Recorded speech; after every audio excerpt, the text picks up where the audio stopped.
The Arduino hardware, there is a list, several actually Arduino boards on the market. Just listing few that I have here on my desk. I have an Arduino Leonardo is in one of these project. I have another one here, an Arduino Mega.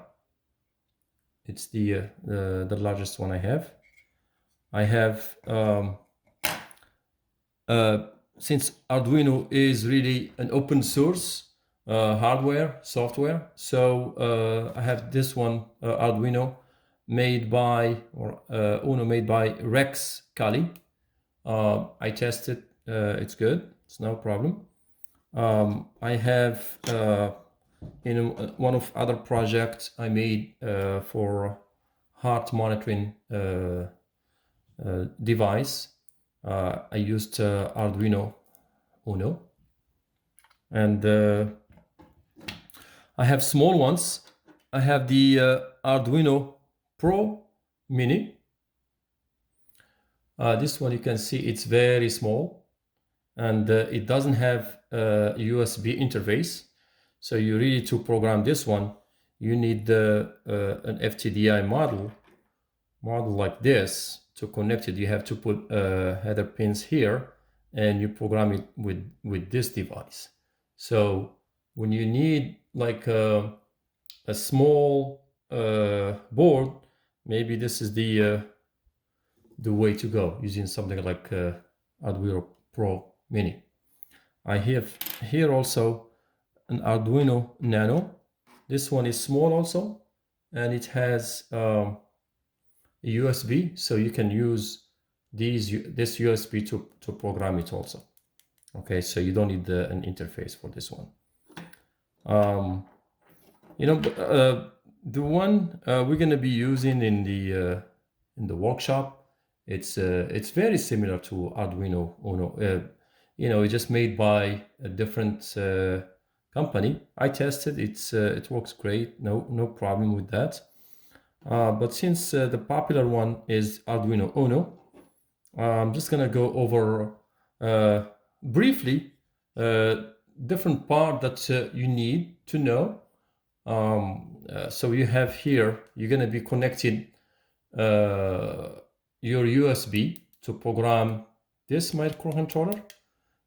Before I describe a little bit the part of Arduino, I want to tell you that if you can program one of these boards, you'll be able to program any board. So you really is the same software, the same functions, the same library that you use. So just have fun and pick one that suits your project and start coding. To continue with the description of the Arduino Uno, as I have here a USB to supply voltage to the Arduino. You can also supply voltage through this power jack. The voltage here is unregulated. It goes from 7 volt to 12 volts. You have here a crystal oscillator. This is the clock of this board. As you know, even human have a clocking system, and I think it's called circadian rhythm. So that's the clocking actually regulates our sleeping and certain functions in our system. So any device have any plant or being have a certain clock. So Arduino Uno need to have one too. Since really microcontrollers are based on brain functions, and we're trying to kind of mimic our brain, even though we're far away of getting even closer to our brain intelligence, but certain functions are being captured, and we will talk about that. Okay, so this side, let me just put it here so I can zoom in and show you the different pins that you have.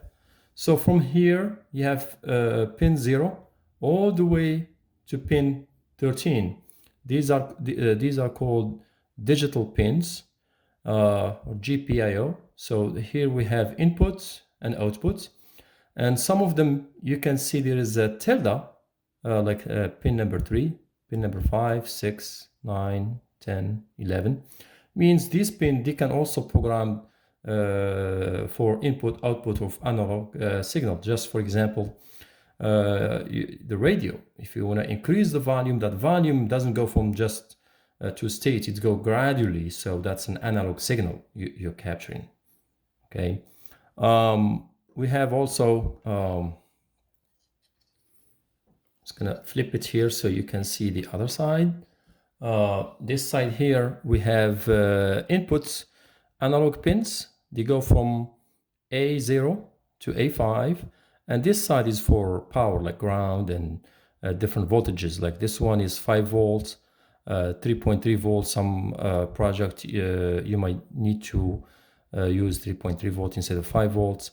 Vin, this is also unregulated voltage.